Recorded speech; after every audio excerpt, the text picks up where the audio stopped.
Bonjour et bienvenue dans un nouvel épisode de Comics Code, un épisode dans lequel, après Panini Comics et Urban Comics, on va passer en revue les nouveautés à apparaître en juillet 2025 chez les autres éditeurs français. Comme d'habitude, si vous notez des erreurs, des oublis ou des changements de dernière minute, n'hésitez pas à les signaler dans les commentaires, c'est aussi fait pour ça.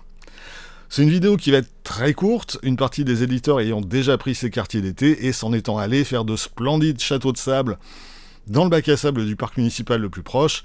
Ils auraient préféré une plage privée au Cap Ferret. Malheureusement pour eux, les comics en France, ça paye pas. Chez Delcourt, la très bonne idée du mois, c'est la ressortie de Rocketeer, la cargaison maudite de Mark Waid et Chris Samnee, les mêmes qu'on a vus à l'œuvre autrefois sur Daredevil ou actuellement sur l'excellente maxi-série Batman et Robin Year One. Il s'agit d'un récit que Delcourt avait déjà publié en 2013 sous le titre Le Cargo Maudit et qui à l'époque avait semble-t-il fait un four magistral. On peut espérer que cette deuxième tentative sera la bonne, étant donné qu'il s'agit d'un très bon récit.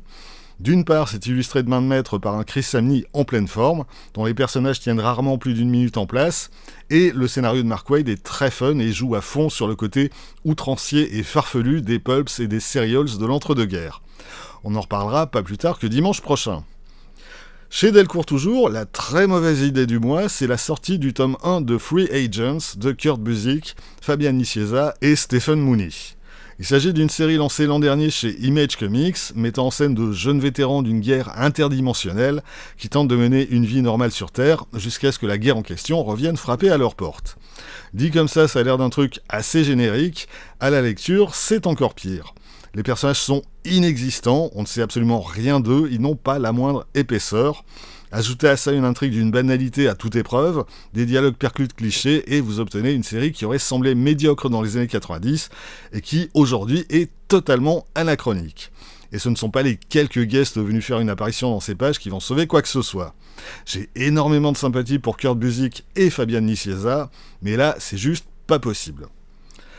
Chez Comics Initiative, j'ai déjà eu l'occasion de le présenter dans Une semaine en comics, sorti de Maria M, le deuxième tome des chroniques de Love and Rockets par Gilbert Hernandez.